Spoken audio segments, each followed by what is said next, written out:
Man, what the fuck, Mac? Man, we on season 2. Season 2, you feel me? We back. LifelessIntent, ENT to TV. You already know what it is. You already know what the fuck going on. Hopefully you do, hopefully you don't. But I'm here with a special guest. This person is very inspirational, motivated, positive, and he's went through trials and tribulations through his entire life. And he's here to tell you his story. He's here to tell you how things go down when you actually get in the prison system. He's here to tell you how he came out and positively made a change in this social economic environment that we live in right now.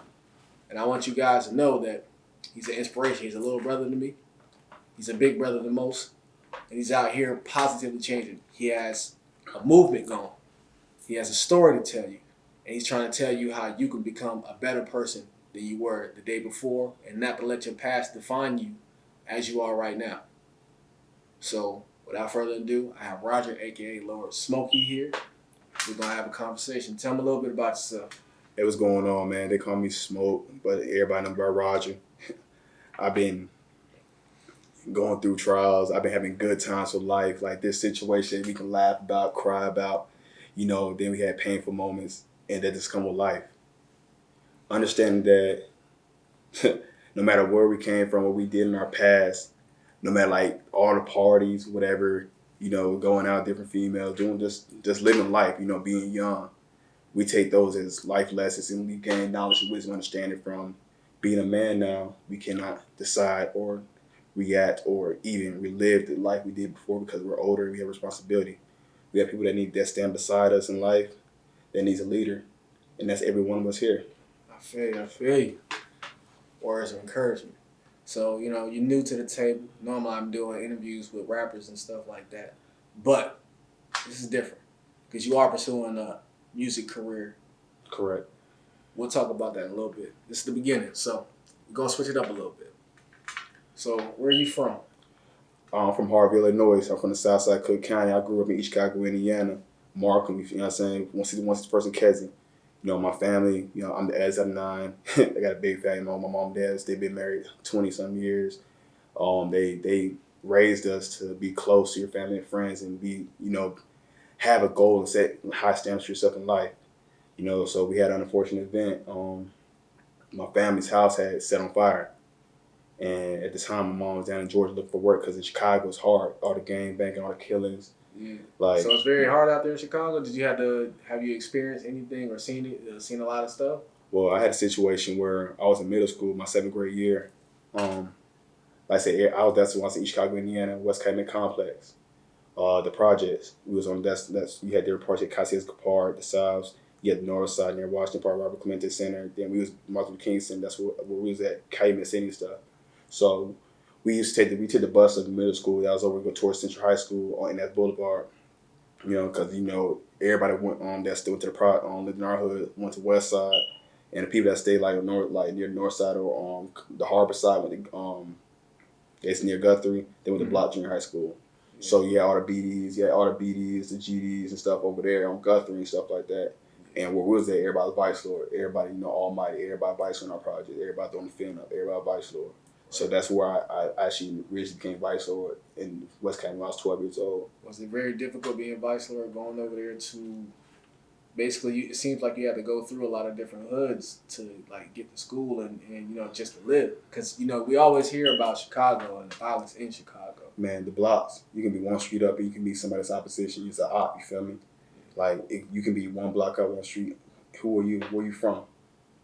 And they blinking on us. They gonna blink. They gonna shoot. They gonna jump. They gonna be getting some stuff because you don't belong on that block. Yeah. We here. This is us. So it's hard to even go to the store and stuff like that. Man, look, we went to the store. We used to walk to Sturts right there by McDonald's. We used to walk to Sturts, go 5-7 deep, ride our bikes because we know we you know, Latter Kings had Kosciuszko Park and IGs. They had Kosciuszko Park, and at the time we were cool. Latter Kings, everybody. There was people that was on the fan, but we had a situation where one of our brothers got killed by a Latin King. Yeah. It was after I was playing basketball and I was at home. I remember hearing the story. They was kicking with somebody named Sherman, walking through the north side because, you know, after school hours, they don't offer transportation, public transportation, kids, stuff like that. So they walked through the north side. We don't belong on the north side. We from the Dub seat. They don't like us out here. Yeah. So they brought Sherman. At the time, we didn't know. Everybody know what Sherman affiliation was. But we kind of find out he was a gangster. You're saying he was a gangster. He was the own guy. So, boom, he kicking with the lords or whatever. So they walked through the north side, and like I said, north side has some kings up there too. It's like on predominantly like Hispanic gangs. So they walked through the north side, and they told me the story like some dude was on the front porch and he was like LKN through the crowns up, right? Yeah. So when he said that, everybody like, man, look, don't say nothing. You feel me? This in our hood. We ain't got no pipes on us. Let's go. So they walking. Then the Sherman stood back. They said Sherman stood back and looked at him and said, LKK. So for those of you who don't know, LKK is Latin King Killer. You know what I mean? And the Rays don't play. play. That I can understand that everything will get bad, especially being in the wrong hood. You know, it got worse than that. So they get to the park. Robert Community Center Park. Get to the park, and I hear they broke it down how vivid it was. They seen a gold Blazer and a white Nissan pull up, and a lot of kings hopped out the car, and they started blinking at them. They thought there was a shoot in the air, but my homeboy said you seen sparks bounce off the metal slide. So my bros started taking, you know what I'm saying, Jordan, Justin, Butter, OG, there's a bunch of them out there. They started dipping, you know what I'm saying. So Sherman ran towards EC because it's a bridge that leads to our project, go to the canal. So bro he ran to the EC toward the library, and they went back to the hood. So they say my homeboy Jordan Anthony Henderson, God bless his soul, he was running. He had a white tee on, he was running. So I started slowing down, and right before we get to our project, it's a water tower, that's Gate Water Tower. So in this Carrigosh Elementary School. So bro had they said he held aside and he dropped. So everybody trying to figure out what's going on. What's wrong with Jordan? What's going on with Jordan? So his twin, yeah, saying Justin Jordan's twin. So they said his twin was sitting like trying to like, hey, what's going on? And they seen like, man, hey, they lift his hand up, arm up, and they seen blood go down his shirt. Man, it's sad, man. My condolences for losing your friend, man. And it's just like, because we always hear about the extreme violence in Chicago, but it's not really like we get to talk to a lot of people. You know, all we see is just on the news and what they say. We don't really know the details that led up to it, and no one deserves to lose their life. But you know what I'm saying? It's good that you're able to give us an interesting perspective of it, because that was like years ago. You said back in 7th grade. In 2004. You're like, it's 2020 right now. You're 28. These senseless killings are still going on. Every day. Every day. You know what I mean? And we're whispering, and we're wishing for proper change for these situations. But how about this? After that situation, was it time for you to move? Like, when did you move to Georgia? My parents seen that was getting in trouble. That's why I started gang banging. After Jordan got killed, that's when I really started gang banging. Yeah. Like, I wasn't on Before that, hold on. Were they mad at you that you became vice lord? I remember when I bridges got jumped and pawned up. I came through the front door beat up, right? Yeah. My mom asked what happened, I lied. So about a week later, I used to do all my homework in class, so I used to just get out the bus and go kick it, the mother king play basketball and shit. So I came home, and my mom, I see my on Jordan box with it open while my paperwork spread on the couch, and my bandana, my strap. Yeah. She looked. She found everything, and she cried. They cried when I lost my virginity too. That when I was 12, that's when I lost my virginity. Started gang banging, smoking weed, cigarettes, drinking coffee. So from 7 to 12. You was in 7th grade. You would be what? I was at 12 years old, bro. 12 years old. So everything happened all at one. I had one that when it happened, I had to be a man for my family and stuff, you know, because I understood that these streets are cold out here. So you're the older brother of 6? Of 9. Of 9. 9. So how hard is it being the older brother of 9? You know, you learn through experience. Because you have to lead by example, because you have the little ones looking up to you. Mm-hmm. And I made a lot of mistakes but the best thing about my mistake is I can teach my little brothers don't repeat the same action I did. I basically crashed them to show you this is not the way. Yeah. I hope y'all paying attention to this, because these are real stories. Did any of your brothers follow your example? Man, you know. You ain't gotta say no names Yeah, or nothing. but yeah, some of them, a lot of them, like. Because out of 9, and you're the big brother, I can assume that someone would say, "Hey, I want to be just like my big brother." Yeah. Not really understanding the situations that's really going on. Yeah, you know. Or being involved with you know my twin. Yeah. You know my twin. Got an interview coming with him soon. Y'all be on the You know my twin. That's my baby. Then you got Mimi. Yeah, Tank. He in college playing football now. You know, like, guess what? Even though they seen their big brothers go down the way, they're like, no, that's not for us. My brother Kyle doing Twitch. Mary got it. You know, he's doing like. Yeah. So it seems like everybody's doing a little bit positive, right? Right. My sister got accepted to college. She's gonna go to Austin. So. Man, congratulations, man. So what was it like when y'all moved to Georgia? Because I can assume coming from kind of a dangerous, hectic environment, getting used to the situation, to come out here, and you know we live on the north side, right? So it's not like you coming out here to be right back in the same situation. But you know what they say: you can't take a hood nigga out the hood and expect them to change. This is the suburbs. Man. So coming over here and being a vice lord, and it's not. I can imagine at the time you coming over here being a vice lord, it's not too many vice lords out here. Bro, listen. You only hear about like blood, crib. Man, when I first came down in Georgia in 2007. And the biggest vice lord I know about was Bo Deal. Bo Deal, that's it. And Bo Deal's that's when he Bino, he mafia too. Like that's my bro. Like that's my brother, you feel me? Like plugged in. Like Bo Deal, he's a good brother. He done BET rap battles. He's a living legend in Chicago. So Bo Deal's much respect to him. Bo Deal. Isn't Twister? Twister, he a Neutron. He got Bump J. He's very known. He's a legend as well. I mean, you got Crucial Conflict. You got Common, Lupe Fiasco. You got a lot of brothers out there that's doing something. You've always heard that they've made it to the mainstream level. And you hear that, there are parties affiliations. They may not always throw it in their music.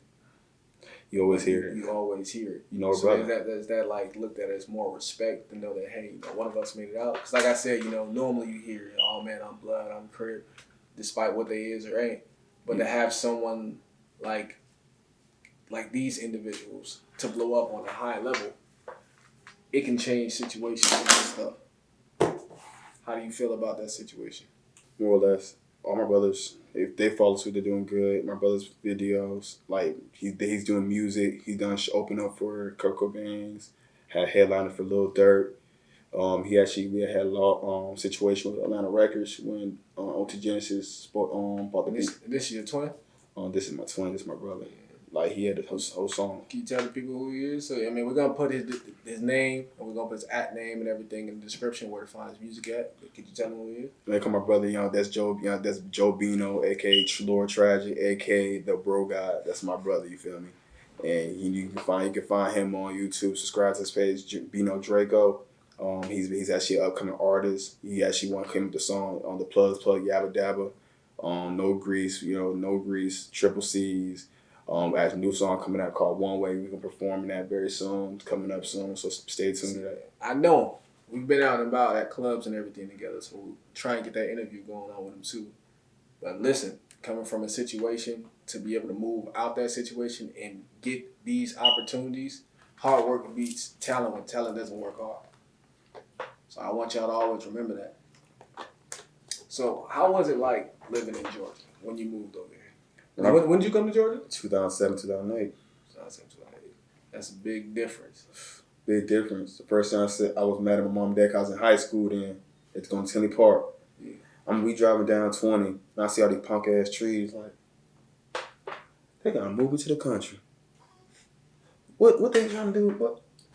Where the city at? The first time I see a Stonecrest, I'm like, we heading to the city. Then my mom and dad, we get off the exit. I'm thinking we going that way. We bust a right. I'm like, what? More trees? So they just got in the car and just drove. So we ended up landing in Snellville.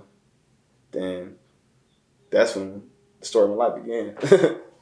Sheesh. So how was it being in Snellville when you first got out here? Conflicted, twisted. Everybody was something. Everybody was this, everybody was that. But you just think about this. My family wasn't the only family that came from a different state, different city, different background. Like, we came from Chicago. We had people that came from California, Florida, New York, Jersey, Texas, Louisiana. Everybody from different parts of the United States was moved to Georgia to find better lives for their family. That's what parents are trying to do. But a lot of us came in here who was adolescents, teenagers, and we were actually trying to figure out our ways and our personalities. So we still trying to find ourselves. Like, man, look, I'm at this time, I'm full blown gangbang. Like, I'm 16 years old. I'm full fledged gangbang. And being in Georgia at the time, because I remember, like how you said, a lot of people moved down here. I came down here in 2008, 2009 myself. So coming from a different environment out here, trying to adjust to being a suburban life or a better life, it's very hard. It's very hard and very difficult to get through.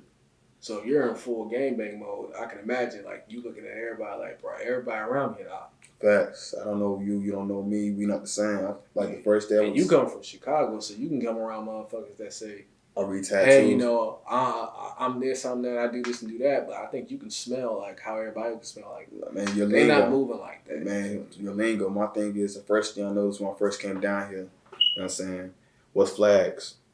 Where I'm from, we don't wear bandanas because one, if you don't know who's who, because the first thing you learn to do is read tattoos, see the hat broke to broke to the right or left or right, pants, leg, earring, certain clothing. Like, okay, he a guy, or he a lord, he a mo, he a king. You feel me? He a Mickey Cobra. You know what I'm saying? Yeah. So he one of those. Like, you just know by people's lingo. Like when I first came down, it'd be like, hey, what's up, folk, man? Don't call me that. I'm not folk. I'm peoples. You tweaking. Yeah. When I first came home, they might just be using that as a gesture. This is a gesture, be a friendship. I'm looking coming from that environment. You might be like, yo, he trying to come like, or when I first heard people call somebody a bitch, man, my head turned around like, man, you ain't gonna beat his ass.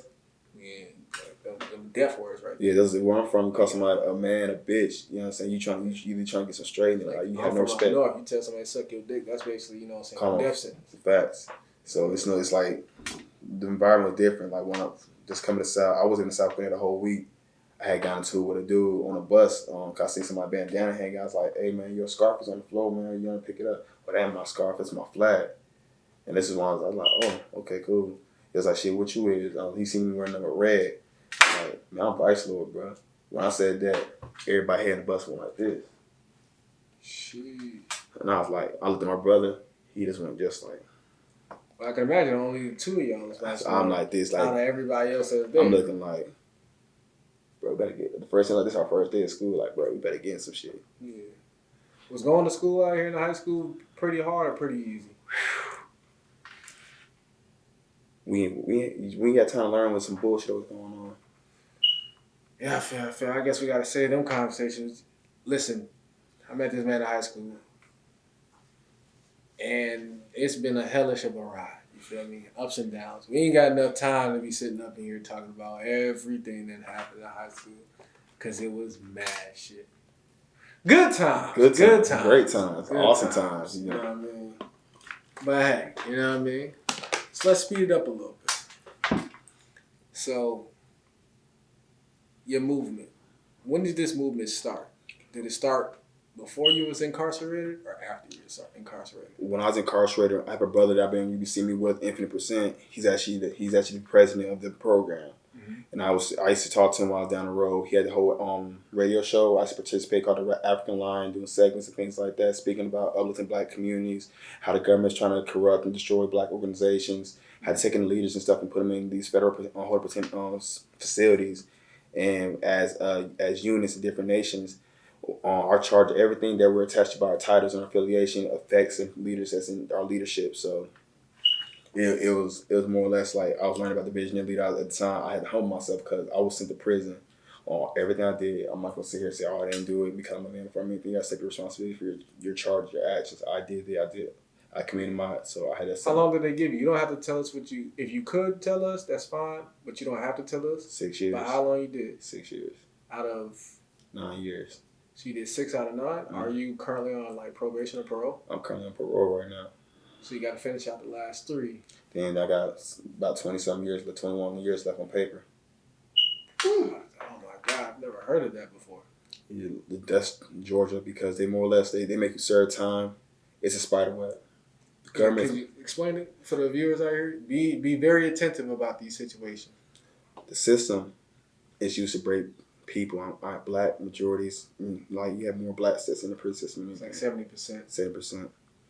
And they put you in these county jails. They slap you with these charges. Half the time these charges get dropped in superior court because they're just trying to stick you with something. But when they stick with these charges, high bonds, You out here in the streets. You don't really have no money. You don't know about saving anything. You don't know about putting money to the side for lawyers, bond, anything like that. You're just out here living life. You sit down and you see like, wow, this is really real. Not be able to call your family, see people, get on the phone, go to the store, eat what you want, get locked down. You miss told what to do. You get told what to do. You lost your identity. Become a number at that point. You're just. So it's different from being. But how about this? You're not a number. You're a bed. Room A42, bunk top, visitation. You don't have a name anymore. Well, I do know that they say in the laws, I think it's the 13th law, even though slavery is abolished, quote unquote, slavery still is entitled and enforced in prisons. Slavery, it's on 13th Amendment reads like slavery is against the law unless punished by law. Meaning Georgia here, being from Georgia, they still honor Jim Crow. They don't pay the inmates for details and things like that due to the fact that they rather pay a federal tax than pay the inmates. So you guys are in there. Working for a pack house. 2 sandwiches, an orange, a cookie. Working for pack house. 2 sandwiches, orange, and a cookie. Or 3 sandwiches and a cookie. 3 sandwiches and a cookie? So you're working hard hours, laboring. Under slave law. Under slave laws. Just to get 3 sandwiches, a couple cookies. And get out the building, you be free a little bit. Not get paid, and they're also getting paid for you being in there. Being a number, being a cellmate in there. They get paid for housing. You get from a tax and stuff like that. They pay for housing, accommodations, watering, like building things like that, because the state and federal government have to fund. Okay, we got to house these inmates. We got to put them somewhere. but we need money to keep to be able to house these individuals. So they pay for each individual person. They get paid a tax. So it's more like when that's prison. Even when you're in county and you can afford legal assistance, they charge you $50 for a public defender. And public defender's jobs, let me explain something to you. A public defender job his job is not supposed to get you off your case or help you find you not guilty. A public defender, PD, plea deal. Because this same public defender works for the office, that works for the DA, the judge, the people, the clerks, they all eat lunch with each other, they know each other very well. So it's like, it might be a situation where they swap you out. If you get this person to plea out to this, I'll let this person go type ordeal. So would you say in your particular case, maybe not nobody else's, that you had more of a chance to get even a lesser time or maybe no time at all because of the situation, but your public defender lawyer was plea out. It's probably better if you do this. There's no reason to go to trial. Because I hear that a lot. Man, my charges was bogus all the way, like as far as I did it. But you had nonviolent charges at that too. Racketeering. I had 56 charges when my bid first started. 56? 56. Did any of them get knocked off? I pleaded to 17 of them. Damn. I can see in a long standing point that, pleading out to 17 versus 56, that's a... Yeah, but what they try to do is they try to hang you. They didn't want to take you. So what would you have been facing if you went to trial for 56? Because two and a half life sentences. 2.5 life sentence for non-violent crimes? Mm-hmm. Racketeering, the feds want to pick me up because of my affiliation, being a vice lord. My affiliation, what they were saying was when I was out there committing my crimes, I sent my brothers out there to handle the work. But one thing about it, I'm a leader. I'm not going to send my brothers or anybody I'm close to do something I wouldn't do myself. Exactly. Yeah. So they had you on bullshit racketeering charges. And what's the minimum on that? Like 10, 15? 15. Georgia violation RICO. And that's crazy. It's crazy and it's fucked up how the system actually treats us as individuals, young black men, as if we're nothing. Because that's why the system is always made up for it to be 70% or above black individuals in there, and you experience it firsthand. So they almost forced you or scared you into saying, "Yo, sign this deal, or you doing 2.5 life sentences." There's no way you can beat this. Even if there was a way, what's the reason to even try? Is that what I'm supposed to believe? Right. So when you got in there, they said 9 do 6. That's what they told you off the rip? I had 3 jurisdictions. I had Douglas County, Rockdale County, Gwinnett County, and also DeKalb County. I had 4 jurisdictions I had to go through. You had to do 4? I had to do 4. So I remember you saying that you had to move around a lot. So you had to do, even though you got one long period of time. They're making you go from this county, that county. So you got to serve each time or whatever they want you for each different county. I got a 20-serve-6 out of Douglasville. Then I went to Rockdale County. I went to prison. From Douglasville, I went to prison. Came back on production order. Came back to Rockdale County. Rockdale was like, my attorney was trying to give me a 20-serve-7. My co-defendant, you know what I'm saying, Stephen Purvis, tried to give me a 20-serve-7. I do 7 because 7 is godly, need completion. But the judge was like, nah, he gonna do 20-serve-8. So on top of that, then the judge was asking me like, hey, let me tell him somebody, he might let you off. Then he went and let me tell, like, listen, even if I was gonna tell, I'm not. First of all, let me explain something to you all. I'm not gonna be the reason why you send a black man to prison. Do your fucking job. That's one thing cops hate doing. They hate having to go out there and do all the investigating in the job. And they take that out on a person who won't do it. Now, you know, we're in 2020 right now, so since you said that, I'll slide this into that situation. How do you feel about the Tekashi 6ix9ine situation? I mean, accordingly to what happened on there. Let me explain something to you. I don't condone snitching, but I stand for righteousness. Mm-hmm. You have a young man that has never been in the streets before, taking care of his family, stuff like that. Y'all introduce him to the game because of his talents. But you can do a thorough background check on him. And that's what's long. Nobody, and they're not screening anybody. They're just letting anybody join anything without knowing who they really are. So you have to take responsibility for what you brought home.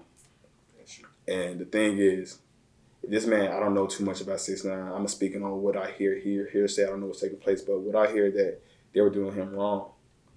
And if it's one man versus a whole nation, a whole gang, what would you do? I want to say snitch. It's you against the world. I guess it depends on everybody's morals and code of conduct. You don't have more, man. It's 2020. I mean, in that particular situation, there's no morals. Because you have one side that say, "Hey, if all of this stuff happened to me, I'll do it." And you have another side that say, "I don't care if this happened to me. Y'all could kill my mama. I'm holding it down." Even though they're trying to do you, I guess it's up for a moral standpoint. Right, man. Moral. I'm trying to morally. They you gonna stand on your code. You stand your code. It's you're bred a different way. Everybody comes from different cloths, bro. Yeah. Everybody they can send me to jail for murder right now, and I had 2 codees. The first thing I'm gonna say is, look, don't say nothing. Don't say nothing. They're gonna. You know, the judges in the system, they use that, hey, he already tell her. Hey, guess what? Oh, they use them little slide tactics to make motherfuckers do like tell him? You handcuffed. Oh, he told you already? So what you talking to me about that? Talk me for it. You already know it, though. It's true. They told you? You already everybody stay solid. Find out what I hear. If everybody stay solid. So, little check out. Little lawyer. I want to speak to any legal advisor around me. I do not want to talk to you anymore. This conversation has ended. You already got you got the information that you need. So what you need to talk to me for? That is true. Please, man. There's no point in like, look, why am I here? You got me in handcuffs. Are you gonna let me go? Am I under arrest? Oh, you remember my rights? Okay, check this out. I'm locked up. So you bitches still already think what the fuck you already know. Yeah. So I'm not gonna even argue with y'all, man. Like, your parents, they're gonna do this, gonna do that, man. Guess what, man? You ain't got anything going now. You're sitting here trying to make light threats, man. Look, let's put me in front of a judge. Look, let's put me in front of a judge and put me in front of somebody that can tell me what I can do next. But by that time, I already knew when they gave me a bond. My bond was $10K. Do you have the option in paying 10%? Man, how about this? Or cash or car bond or something. Watch this. You know how messed the system is? When I got locked up with $2,300 cash, Rockdale County. When I went through intake, I had $954. You telling me that the system is corrupt even at that point? They took your money? And then they had put in my discovery pack that they confiscated because I had 1,400 and hundreds, and I had 900 and like ones, fives, 20s, 50s, and the other pot. You know what I'm saying? They took that, put down my books. They took the other, put it in evidence, but the money was found in evidence. You always hear about the corrupt system and how they're misplacing or losing money or just being corrupt in general. It's like what Boosie said. I'm gonna fault with the cops because these motherfuckers would do shit and steal your money. Man, look. I had a brother. He got locked up. They had a missing. They basically had a missing identity. A missing, like, not how you say it. he was looked at as a person of interest for a crime that he did not commit. And after all the situations that he had to do to prove that that wasn't him and that wasn't him and the tape and all that stuff, they still never gave him back the money. I think that's very corrupt and very fucked up, because if I'm taking my livelihood and I'm paying my $9,000, $15,000, $2,000, and you find out that you got the wrong person, you persecuted me, you're not gonna pay me back. I had a situation when I went to court and they owed me money.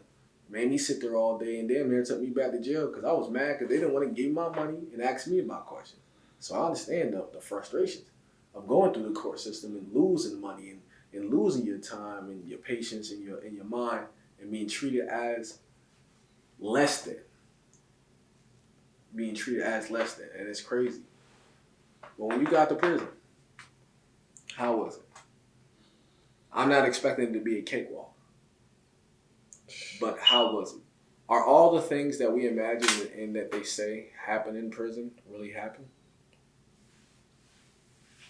I want to wish them my worst enemies.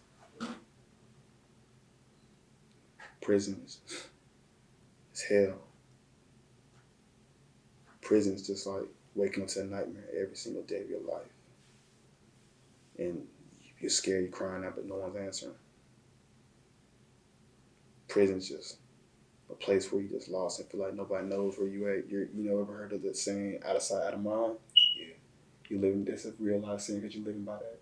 People don't know that like once people don't see you, they don't know about you anymore. You're a ghost. It's another voice in their head.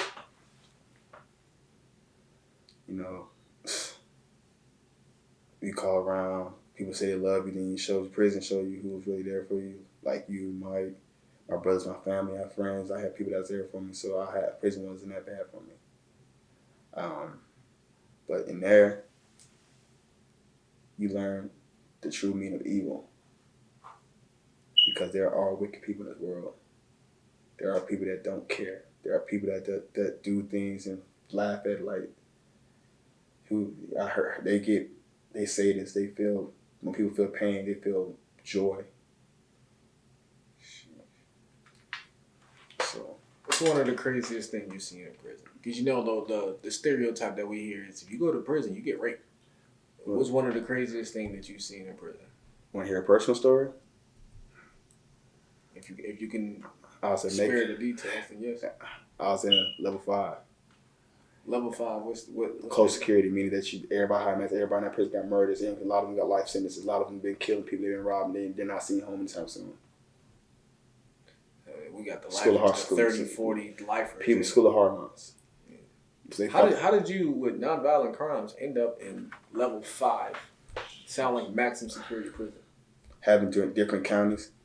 I was a high risk. I had different jurisdictions. I had racketeering. I was affiliated about it. I'm about it in the system. So they jumped me out of off the tip. Yeah. Like, for instance, like people get raped. I mean, not really, because if you get raped, they think you're weak. You get raped, that's because you did something. That's some sick other stuff. But they have plenty of homos walking around and just doing on GP.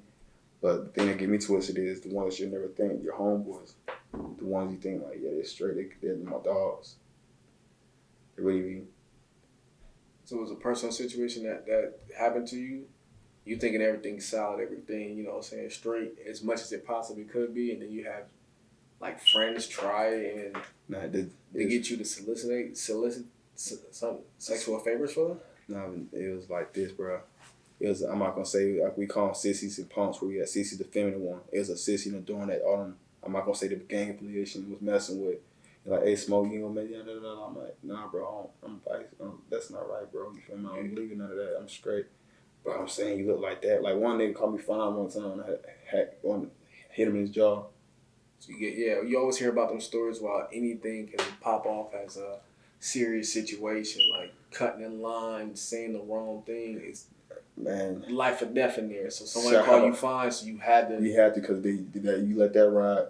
The next man probably sitting like the one that been gone 30 plus 20 years, looking like this with a hard on, waiting to see a professor read me like, man, yeah, I'm gonna go ahead and try this nigga too, since just was letting it slide. So you potentially add more time to your sentence in your case, because you can't let no situation slide by because Can't they let look nothing- at you as a weak. Like, bruh, being the only vice lord in prison, every prison I went to, in their prison, it never been many vice lords, probably 1, 2, 3.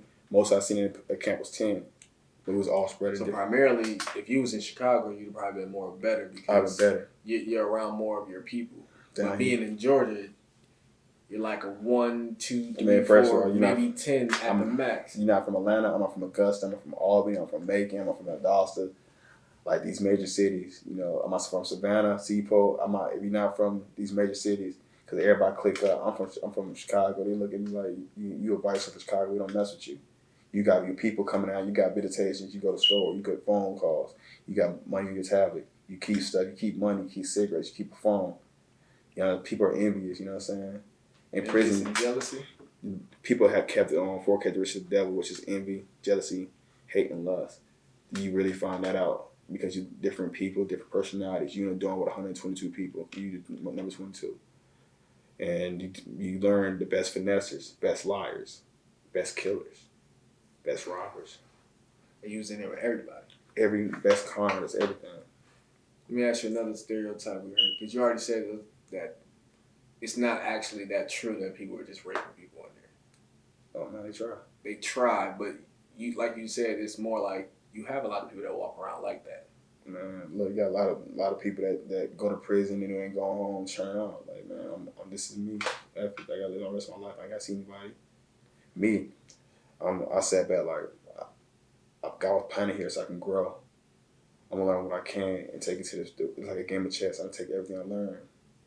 Well, one of the actual stereotypes is they say that when you're like a pedophile and stuff up in there, you're normally in, generally, you're normally in custody. Like, have you ran into anybody that might have been out in general pop? They all are. They got a whole prison, like the prison I paroled out, do this. From my understanding there that, they're in a different facility because of, if you put them out there, one thing that everyone universally agree upon is not touching kids. Oh, look, check it. You know what they do? They join the Muslims, the ones that's really like pedophiles. They get under protection. They can find a war daddy or something like that. But I think even in Muslims, they don't accept that. Yeah, they still. They do? Yes, they do. Wow. You have the stories to tell here because this is stuff that like people don't know. Because you hear about this stuff and you're like, oh, that's I changed my life. I gave my life to Allah. Like, I'm not going to talk about the rest because I love my keys. It was just some certain things that you can't just, you just like, you look at like, wow, okay, look, you are supposed to be fighting, not transgressing against your brothers. And Here's what I found on the web. Transgressing your brother and stuff like that.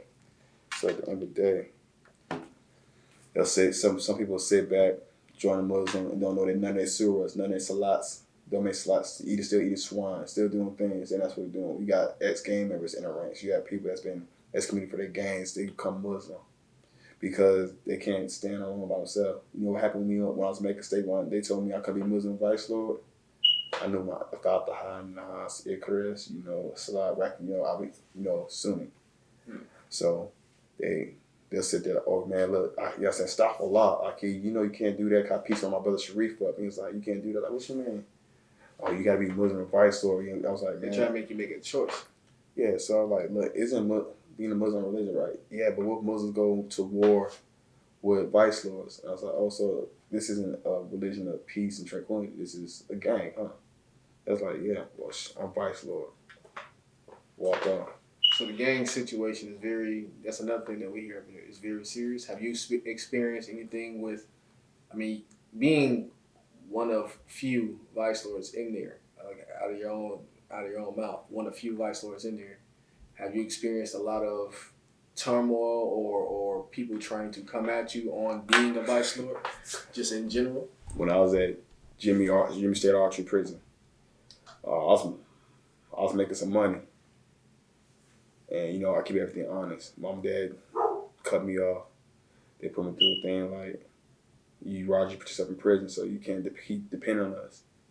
I went through a whole depression. Prison. I see more drugs in prison than I see in the streets. That's It's interesting. Because you always hear that they're trying to cut back on it, but prison is one of the number one resources to get drugs. Look, bro. I've heard of people going to prison to get drugs. Bro, Drugs that they really want. Bro. Is it true that they gotta, stick it up their ass to get up through there? Suitcase, Louis bag, yeah, they gotta do. You don't need that. You're just gonna catch your mule, get you an officer. See, my thing is, people hate when you're a player and you're a Mac, you feel me? Yeah. They see the officers choosing up. Man, they gotta get a whole girlfriend, bro. Man, it's just ain't. My thing is, y'all can mess with them boys, but I'm aiming at her. You feel me? That's when the player skills come out to see who can do it. Because, hey, look, I know you're making this much an hour. Man, I ain't my girl gonna left me, man. It's just I've been trying to take care of her and kids. Just these females come to get a chain gang boyfriend. Well, you do hear that there's a lot of people that actually wants to have a person that's in the system. Because they're going to be there. They're not going to go nowhere. I feel you. They don't have to worry about too much in there. Not too much. Yeah. Have you had any other gangs try you and say, hey, you need to get down with us? Bloods, every time. I'm smelling you, dog. Hey, dog, I'm smelling you. Man, look, bro, stop smelling. Come play. I ain't got no smell on me. You feel me? This shit's fresh. I don't know what that means, man. Vice, so where we from, we don't believe in no pancake shit. That's a no-go. Man, you come and you are as you are. I come as I am. Too solid, unbroken, and unchanged. I'm never changed. I'm Vice, so to the day I die. Yeah. Where I look like being something that's not from where I'm from, there's no Bloods in my hood. Where I'm from, my hood, ain't none of that going on. I go home, they talking about this and that. They gonna bop me. Oh, it's very rare that you hear that there's any type of Bloods or Crips or anything in Chicago. Man, there's none. What y'all wish they would try to come in and say, man, they gonna run them right out. And I did hear of an instance where someone tried that. It was they've been in this organization's been around for years. You think we're gonna let some other state come into our city and tell them this is what game we're gonna rep? Oh man, you gonna flip them? I'm gonna flip them. So being a vice lord in prison must have been very tough. Has anybody tried to force you to get down? Man, they can't do that because you stand solid. I believe what I believe in. Any physical altercations? 19 of them. Guards or have to try to help you out in these situations. So what? They can't. They're not paid to sit there and just let things happen. I'm gonna fast forward to a situation that happened to me when I was at I was at archery, and I was in my room, and my door was locked, and the guard popped the door open, let some GDs run and jump on me. What? He opened the door of your locked door and let them come in there and get on you. Oh my God. That man should have been reprimanded and fired. How about this? I remember I had one prison experience that I would like everybody know about. When I became a Christian. When I was at Jimmy Archery, I said I got spun out on some drugs. I was making money. Like I was one of the shot callers in the dorm, the overseers. Got phones here, phones there, phones in the next dorm. I was a shot caller. So everybody's trying to find a way to store, get me under their wing. But I was bucking every time I tried. I got in a fight. That's how my fights wrapped up so much because everybody would try me. But I got money still. I'm doing what I felt like. Did any of these fights add to your time? They got one fight, sent me to the box, got back to the dorm. Called me one fight, got me called my 2 cell phones and a charger. So it's just like, yeah, you get a cell phone, you already had a year to your sentence. So at one point I was coming down and I passed out and I was daydreaming. And I had a dream that I was in front of my room, which is 213 top.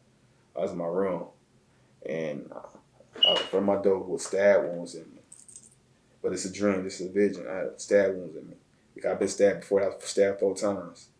So I'm laying there. Stabbed 4 times? Stabbed 4 times. Was it life-threatening?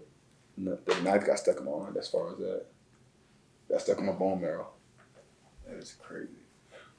So these are horrific stories, and I hope that you guys are paying attention because prison is no joke. I know there's a lot of kids out here. I'm going to get down. That was him.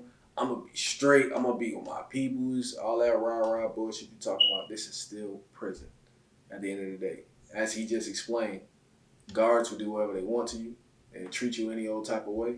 And y'all need to be paying attention to these stories because this is real life. So you getting stabbed, you being mistreated, Bust with locks. jumped on. And is this moving from prison to prison, or is this just like a certain... Miss Macon State, Jimmy Archie, Dooley with nothing was going on, but I got in a fight, so, like... And they're adding charges because they're hateful and they're jealous and envious. Because they know I'm going... They know you're going home, they know you're short time. Man, you might as well say, they're going to be short years, but short, long years. Making it worse. So, you said you became a Christian. Was that very relevant... what's the word? Did that change your every aspect and every move outside of that, after that situation? Man, I got beat to death. Beaten to an end of your life? No, I died in prison. You died. Holy shit. I've never heard that. It was one day, the camp was dried up, the task squad gone and got everything at the camp. Everybody, I got my phones and whatever, my touch screen and stuff like that. And cigarette, there's a shortest on Square, Chris Brown. So scoops were going for $50 each. So I had one got a scoop of cigarettes, which was 25 cc's of medicine cup of cigarettes, so 3 papers. And I owed them $50. But at the time, that's when our business was going down. Nobody was really making money, but I had PayPal for days, like $95, $135 PayPal, $200 PayPal. I had paid money for days. So I had to wait till my girl time all day and had bring send me some PayPals. So one day I'm walking to my room. Chip and Miracle G standing in front of my door. So I ain't paying them mind because I mess with them, whatever. So I go in the room and I got one of my gangsters, it was GD, gangsters TJ, Dre, and one of my bloods named Helson. They was on my other phone. So I had my white pajamas on and shit. So I walked the door, and they ran in behind me like, "Hey, what's up, BL?" Because at the time, they know me as Smoke. Everybody knew me as BL. How's that? I'm only by a store called BL. What did I tell you? Yeah. There's other BL, but they call me BL. Yeah. So I look, I'm like, "What's up?" "Hey, bro, what's up with my money, man? I told you I need my money by today." So I look, I smile and I laugh like, "Okay." So I put my phone out, and I had a little pouch in my pajamas because I had my pockets. Pull my phone out, call PayPal. Put on speakerphone, put the 10-digit PayPal number in. It's like, your PayPal's been activated for it. $95. All right, here's $50, man. Go cash me up, go give me some food, bro. So everybody looking like, "Hey, folk, you trying to pay? What's up?" "Oh, I told you I want that money on the wire. I told you I want that money on the wire." "No, you didn't, bro. You said get your PayPal." Yo, so you're not taking payment. "Hey, folk, I'm gonna take it. That's what TJ said." So like, shit, bro. All right, whatever. So I turned, he popped me, busted my shit open. At the time, I was geeking. I was going on drugs, bro. Like, bro, I used to be big before I went to county, but I started messing with cream. I lost a lot of weight not knowing because I was high every day trying to fake the reality that I'm locked up. So he hit me, blood spattered on the locker box. So I look, boom, boom, boom, boom, boom, boom. Had him on the rail, hitting him. I'm trying to flip him, throw him over the rail. And when the happened was, they had pulled me back like, nah, man, Smoke, you trip, you trip. I'm like, all right, say, well, hey, look, tell that bitch I'm motherfucking put his boots on. Let me go and change my pajamas. I had my slips and my slides on. So I took my pants off, put my shorts on, put my do-rag on. Then I'm facing the window, whatever. I hear my door lock. 7 GDs running the room on me. Locked the door. So they had me, I'm fighting. Then one hopped on the stool, jumped on my back, yoked me up. I'm getting my face beaten and everything. So they gave me to toilet. I'm like this, like they gave me a toilet. Then other GD, he's still on me. He choked me. He's choked. Like they kicking my head to the toilet. So I'm like, he kind of stuff. But you know what I'm saying, kicking my head to the toilet. So I'm sitting there. I'm trying to push myself out of the toilet. The dude grabbed my nuts. He grabbed my nuts. You know, because it was trying to keep me down, but they stopped me still. So I grabbed my head in the toilet. So he bit my hand, so I got the toilet seat. And all of a sudden, man, choked me. And I screamed out, "Lord Jesus, man, please don't let me die in prison." I blacked out. And have you ever been on a roller coaster ride when you know that hump is coming about to drop? Yeah. Wow. Imagine this, bro. It's pitch black. I'm out unconscious. And boom, boom, boom, they kicking my head to the edge of the toilet. So I'm sitting like bro, I'm praying, Lord, just like, man, please let this pain stop. Please let it stop. Please, like, God, this hurts. It hurts. Stop. Then all of a sudden, I hear my door pop and the niggas ran because the blood's running up. And all you hear is like, oh, man, Smoke. Yeah, get up. And they drug me out the corner, bro. My arms was dragging right behind me. I remember that. Then my homeboy Helson, he get on the ground. My eyes were beating shut, bro. I couldn't open my eyes. He grabbed my hand. He's like, man, come on, bro, get up. When I try to grab her hand, my hand just like, everything left my body. Then it's like, Smoke. And last thing I heard was he wasn't breathing. Then, boom. So I'm laying in pitch darkness, bro. I'm telling you, I was laying in pitch darkness. And I'm like, damn, I gotta die in prison. Nah, man, I'm probably asleep, man, whatever.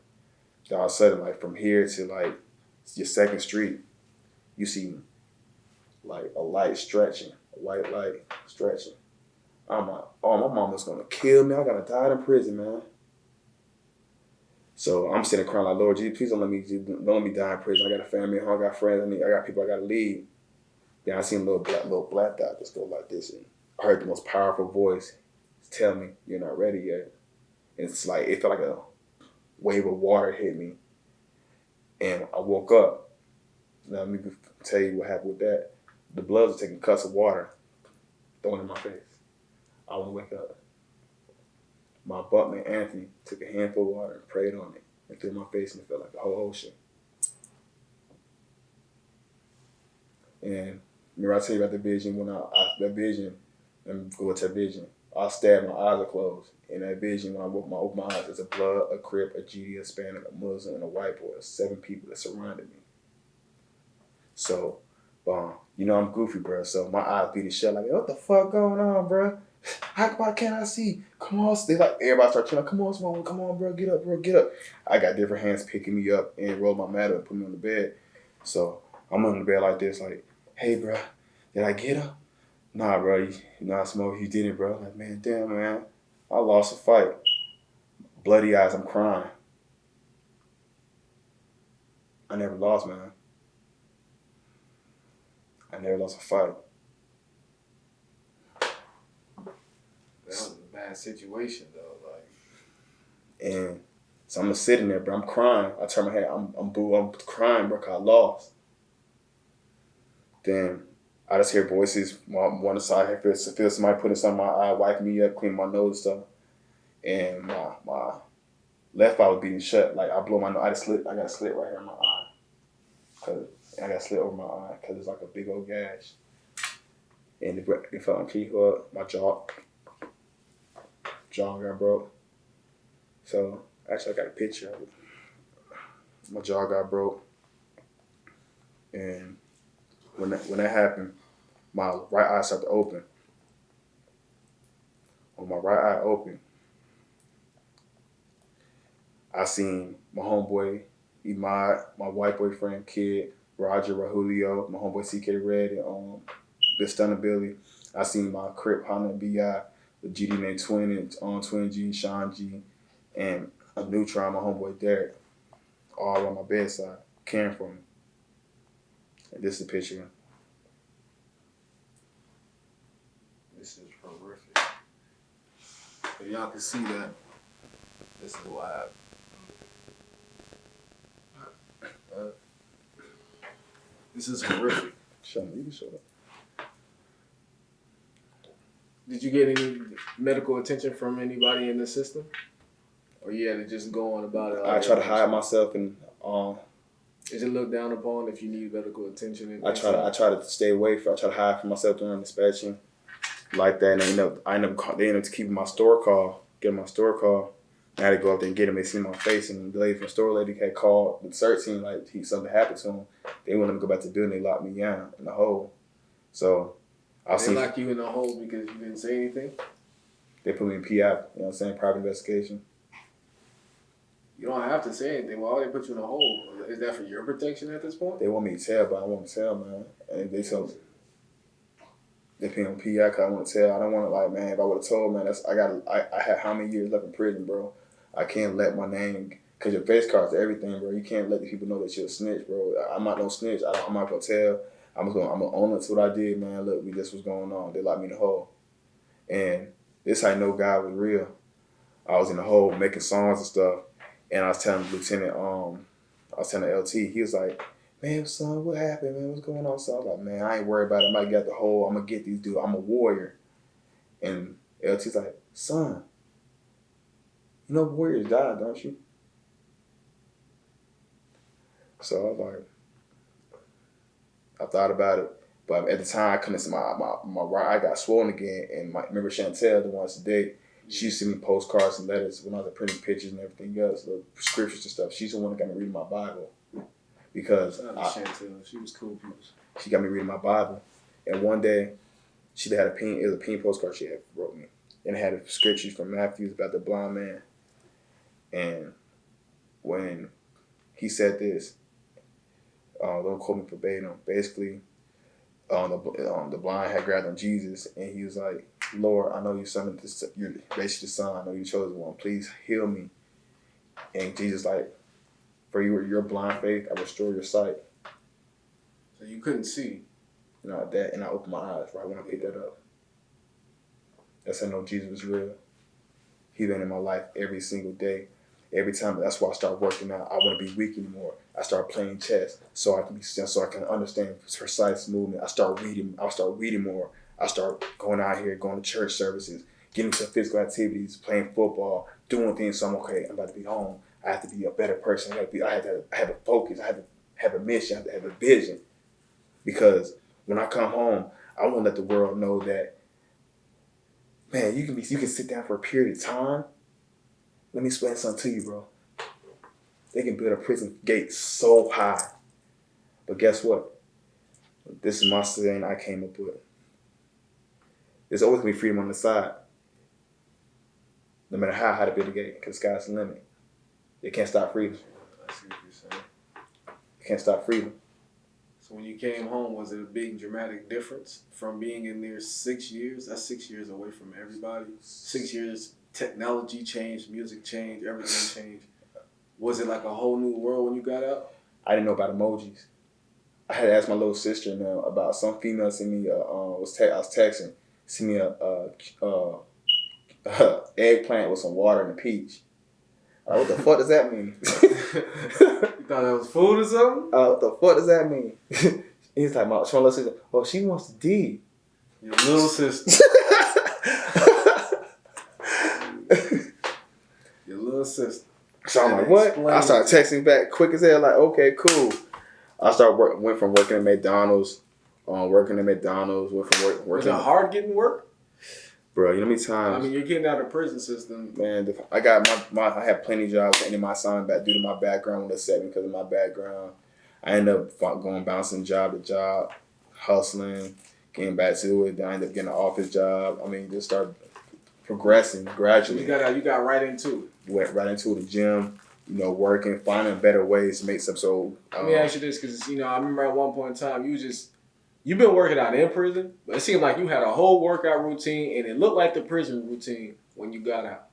Most definitely, Don Fitness. You work out a lot and you motivate people a lot. Do you think that you're getting into that field of encouraging? Have you ever thought about it? Kinesiology and health, most definitely so. Becoming a dietitian, break people's workout plans, ectomorph, mesomorph, xenomorph, different kind of body types, and being able to tell you what muscle groups you can work on with different exercises.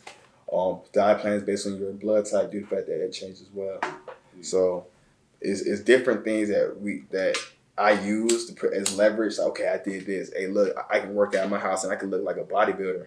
Yeah. Trey, this is yours. Happy birthday. Big Leo shit. There ain't no fun. So that's how it was.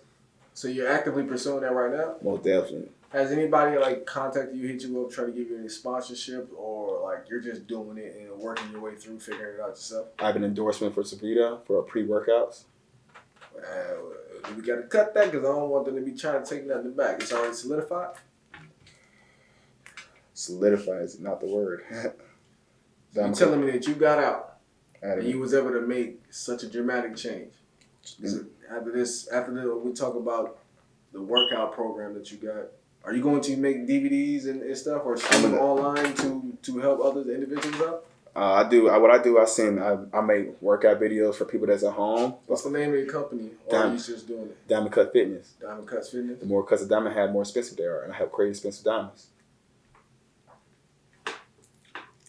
Hey, pay attention. Hey, this man ain't come back over here to fuck around. So we sit here and show you like, man, just like my body changed, my life can change, right? We shine bright. Yeah, you was always big, but you got super big on the inside. Man, only thing I was eating was peanut butter, honey buns, and oatmeal. Man, the honey bun with that peanut butter, it's over with. Then after I learned about protein intake. Okay, I weigh 198 pounds. I need to have 1/3 of my body weight, so I need about 70 grams, 80 grams of protein. Eat a big thing of oatmeal, and as soon as I get done, like when I work out, go smash some oatmeal, some starches, so I can get the weight. Stop eating all the starches and going back to like vegetables and things like that. Slim it down, get more cut. I know a lot of people out here that need to get out here in the field and start working out. So, I'm skinny. So I ain't trying to go down. I'm trying to go up. You see, that's more. You'll get more.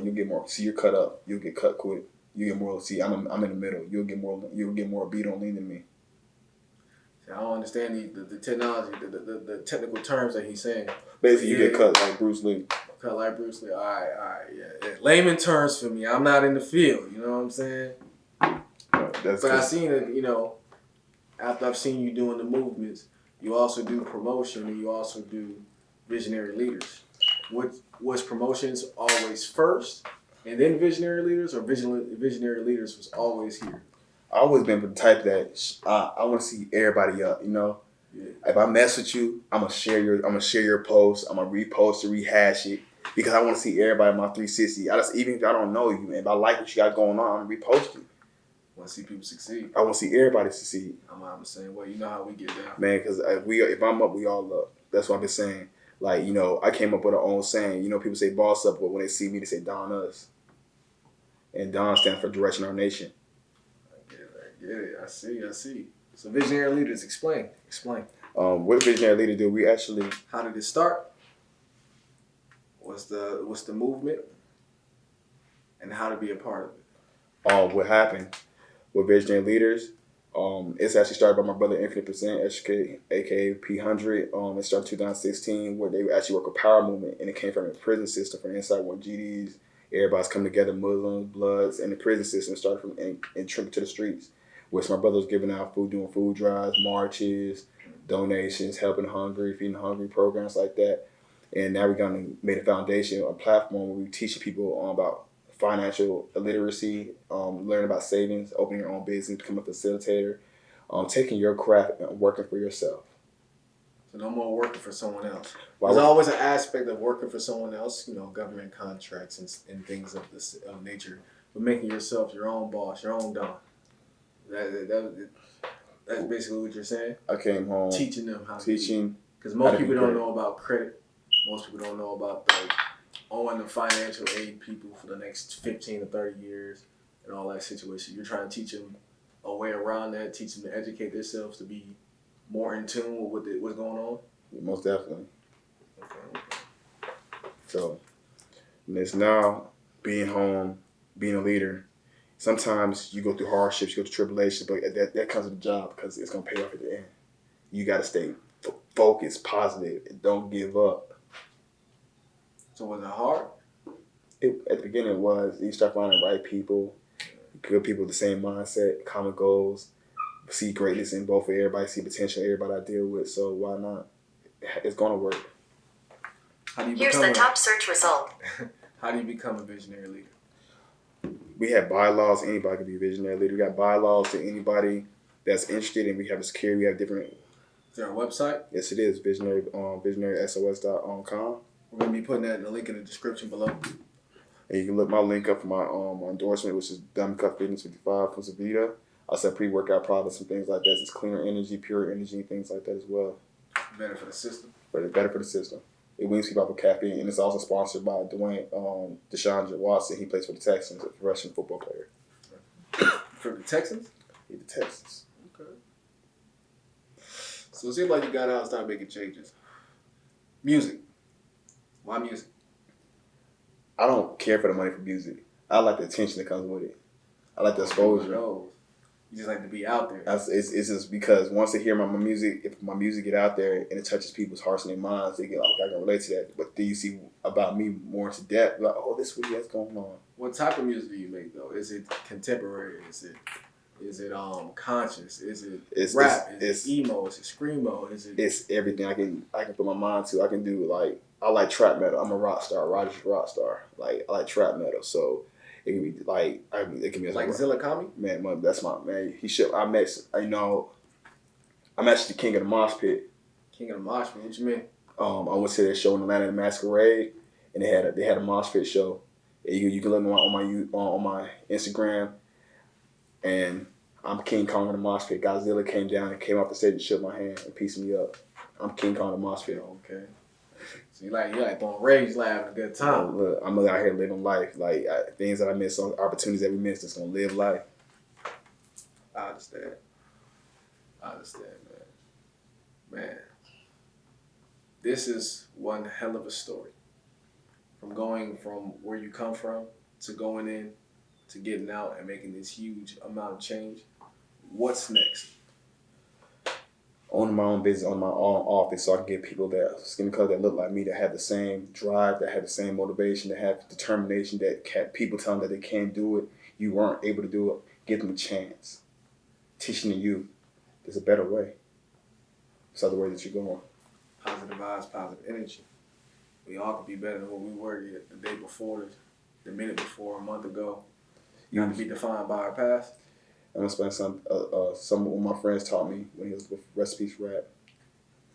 He was like, look, Smoke, you become bad overnight, so you're not become good overnight. And understanding that it's a working process. You wake up every day and look in the mirror saying, I'm gonna be a better man today than I was yesterday. So tell the people what to be on the lookout for at this moment.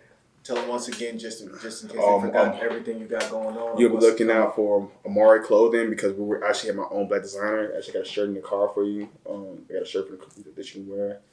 I got a shirt for you, Amari, which means Official Management Associates Rising Internationally, which is a new black designer. Why wear somebody else's brand? We can wear your own. That's true. That's true. So we're pushing my clothing line. We're pushing my pre-workout. I also have my own clothing line, so it's solid. Standing on life's intriguing domain. I feel it. So we stand solid. We're standing 10 toes down, don't matter what. Goddamn, Roger. You got a story to tell. So you guys got to be on the lookout for his workout routine. Be on the lookout for that. Be on the lookout for his music. He's not really worried about the money aspect, but a little money, it can make a little difference. You feel me? Make a little difference. Be on the lookout for his clothing line. Be on the lookout for his positive message, and be on the lookout for getting into Visionary Leaders, where the link will be in the description below. I appreciate you stopping by and telling your story, letting everybody know. Kids, you can always make a change. And older people, you can always change the way people look at you from what happened back then to now. You're not the same person you was 10 years ago. You ain't going to be the same person now. You know what I mean? I appreciate that. Let them know anything else you want to say. Man, God bless. Understand, put God, your family, nation, community as one household. Be the leader. Sometimes to be a good leader, be a better follower. I understand that. All right. First episode of season 2. We out.